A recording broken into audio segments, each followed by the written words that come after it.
Të nderuar vëllezër, të nderuar motra, vazhdojmë hadithin e pejgamberit alayhi salatu wassalam, të cilin e transmeton Abu Dharr radhiyallahu anhu, ku thotë: "Amarani khalili bi sab'in", më ka urdhëruar dhe më ka këshilluar mua i dashurim profeti alayhi salatu wassalam me 7 gjëra.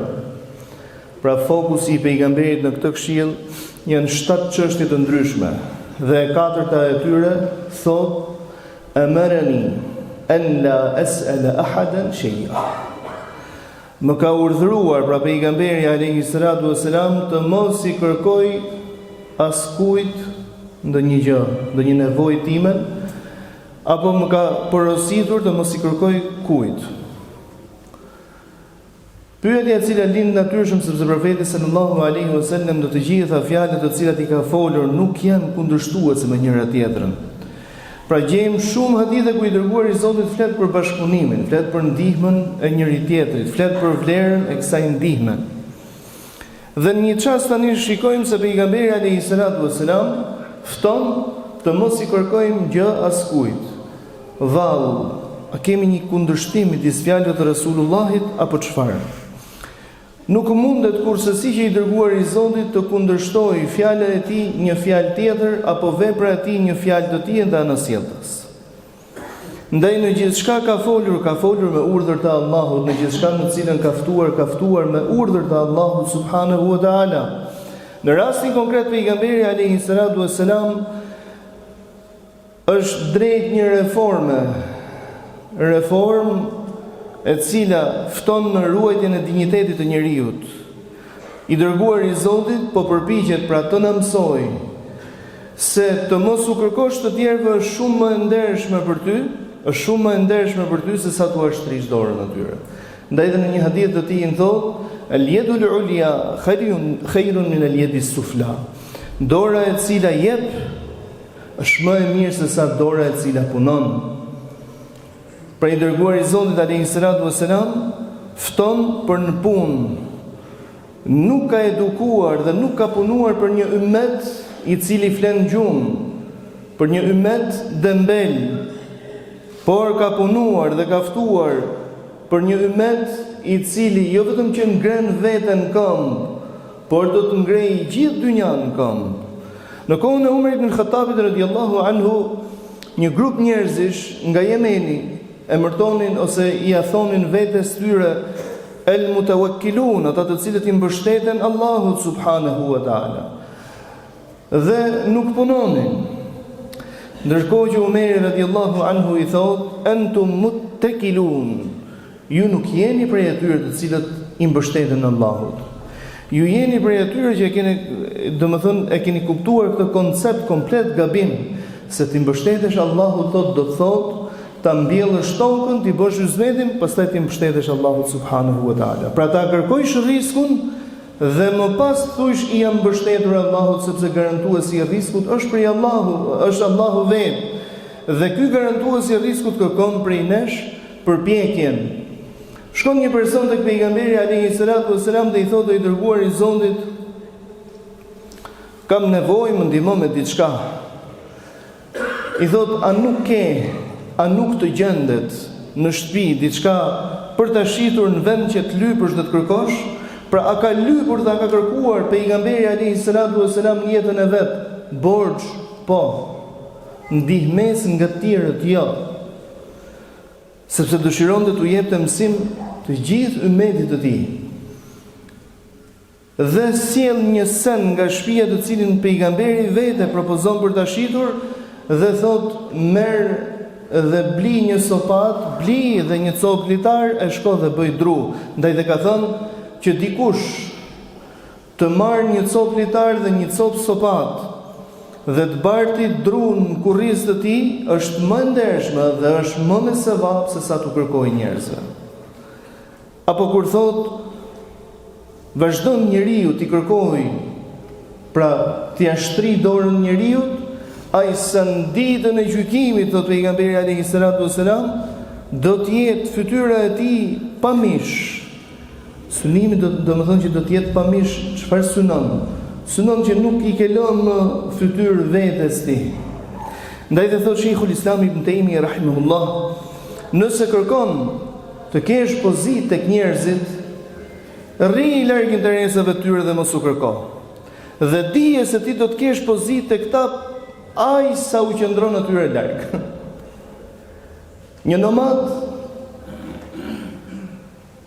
në kohën e Hasan al-Basrit rahimahullah viziton qytetin e Basrës dhe ndër të tjera pyet: kush është njeriu më i shquar në Basra, të cilin e duan njerëzit dhe kanë nevojë dhe kërkojnë atë? I thon Hasan al-Basri, thot, me çfarë e ka fituar këtë pozitë? Tha, e ka fituar këtë pozitë se nuk u ka shtrirë dorën njerëzve dhe u ka shtrirë dorën e diturisë së tij të tjerëve. Pra, u jep dhe nuk u merr. Ashtu sikur se thot poeti: la tas'alanna bunayya Adam hajatan was'ali alladhi abwabuhu la tuhjabu Allahu yaghdabu in tarakta su'alahu wa bunayya Adam hina yus'alu yaghdabu.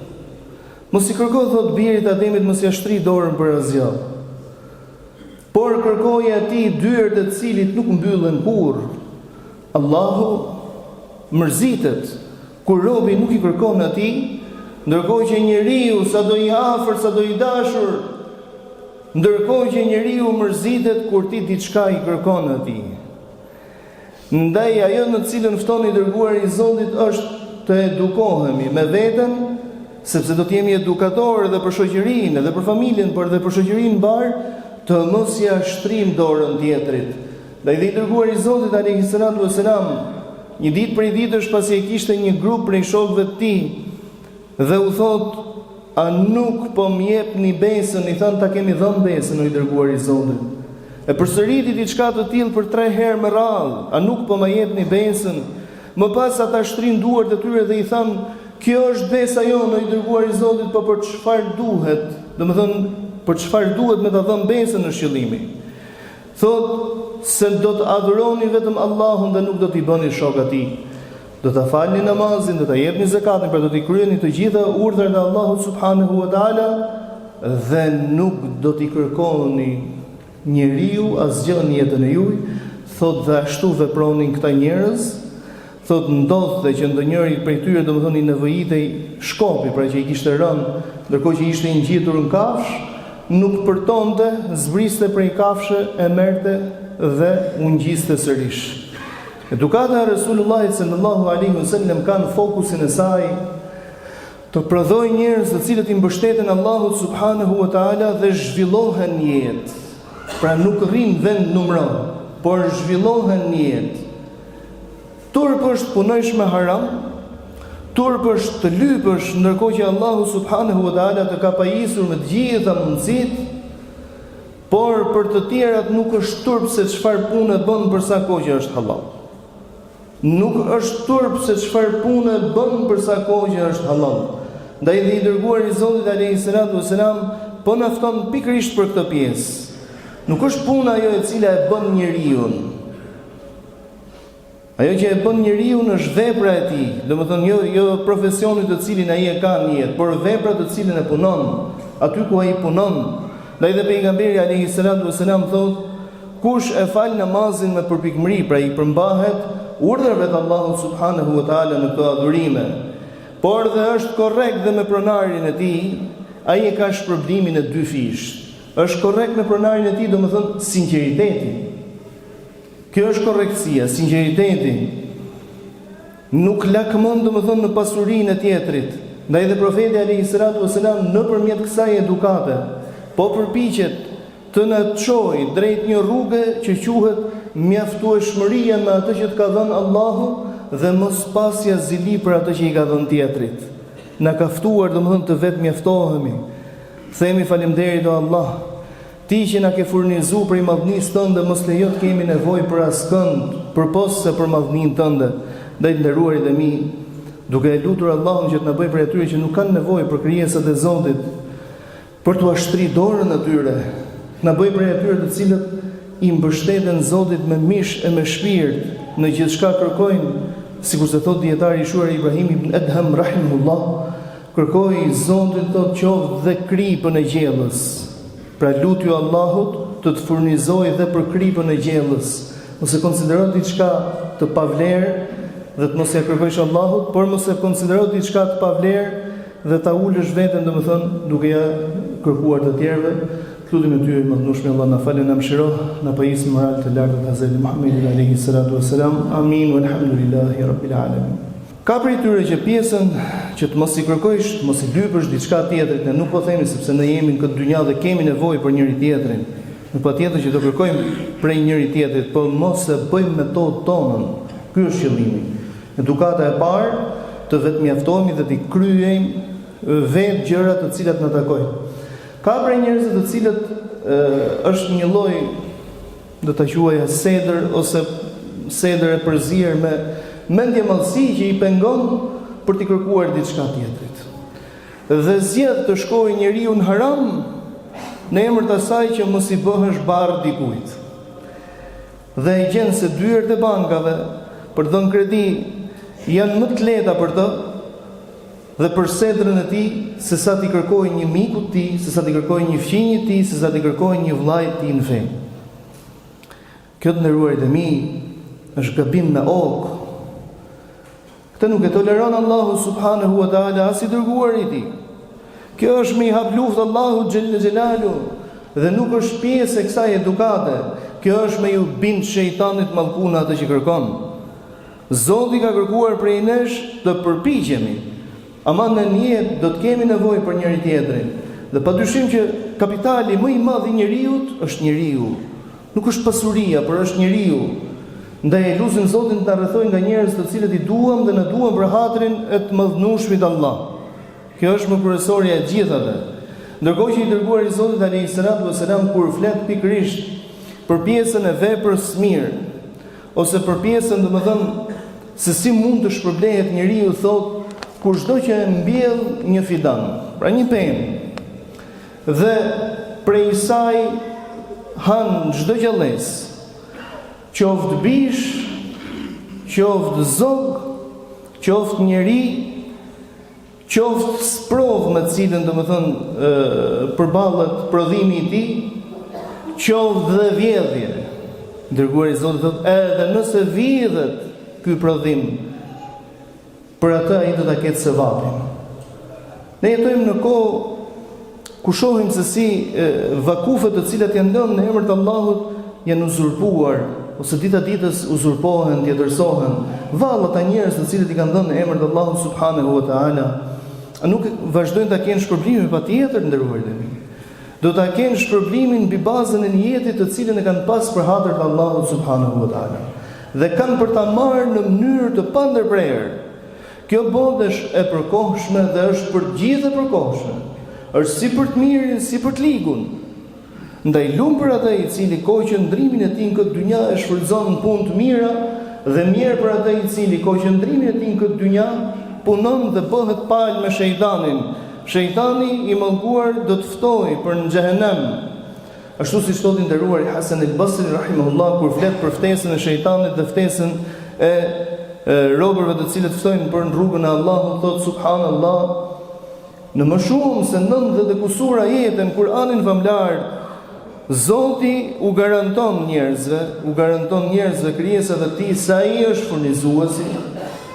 Dhe vetëm një ajet të vetëm thotë që ai shejtani ju frikson juve me varfëri. Braktisën thot njerëzit të gjithë këto garanci hyjnore prej Allahut dhe u fokusuan deri vetëm tek frika me cilën i frikson shejtani dhe ngushtuan zemrat e tyre dhe filluan të mendojnë, domethënë pikërisht vetëm tek kooperacia dhe të mendojnë të jetojnë vetëm si kooperac. Jetojnë jetën tuaj, jetojnë në halalik. Jepni kur t'ju kërkohet me dhënë rrugë të Allahut dhe mos ju friksoni varfërisë. Se gjithçka ne kemi dhe do të kemi është prej Allahut, magazinet e cilit nuk shterojnë kurrë, të mirat nuk shterojnë kurrë, por edhe gazepin dhe ndëshkimin e dënimin për ata të cilët e bëjnë hak, Allahu më madhnit vet e ka të madh. Të lutem ty i madhnueshmi Allah, të lutem na fal na mëshira. Na pajisë i madhnueshmi Allah me morale të drejta, me sjellje të vyera, Na bëj o Zot i madh prej besim drejtëve, prej atyre të cilët e pasojnë të dashurin tonë pejgamberin alayhi salatu wassalam. Lutem e ty e mëdhnueshmi Allah na furnizo prej halallit dhe bëj ato të dashur për zemrat tona. Na largo Zot prej haramit aq sa e ke larguar lindjen nga perëndimi dhe bëj ato të urryer për zemrat tona. Lutem e ty e mëdhnueshmi Allah për çdo të sëmurë Allah shëroje, për çdo të pastre o Allah strehoje, për çdo të stresuar të brengosur nga hallet dhe problemet e jetës o Zot ndihmoje. Për çdo të munduar nga borxhet e i mëdhnueshmi Allah jepi zgjidhje për madhnisë tënde. Lutem e ty i mëdhnueshmi Allah për muslimanët anë mban botës kudo që ata ndodhen, kudo që ata janë, kudo që ata nuk gëzojnë siguri, kudo që ata nuk kanë stabilitet, nuk kanë strehim, Zoti i pranë tyre. Derdh mbi ta mëshirën tënde, e veçanërisht të vëllezërve tanë në Gaza, i o Zot pranë tyre. Jep o Zot siguri, strehoj, jep o Zot sinqeritet. Na pajis o Zot në sinqeritet, na mundëso të reflektojmë të gjithë në mësimet e fesë tonë, na rikthej o Zot në mësimet e kësaj feje me një rikthim pas cilit nuk ka më devijim. Lutem e ty e mëdhnueshmi Allah, sikur se na mundsove të mbledhemi në këtë ditë begat, në këtë vend begat, me madhëruar madhërinë tonë, na mundsoi madhëruar i Allah, që të gjithë bashku bashkë me familjet tona, fëmijët tanë, të gjithë ata të cilët i duam dhe na duan për hatrin tonë, të mbledhemi në xhenetet e larta, në xhenetet Firdaus, me krye dashurin e zemrave tona Hazreti Muhammedin alayhi salatu wassalam. Amin Allahumma amin. Walhamdulillahi rabbil alamin. أشرقت نفسي بنور من فؤاد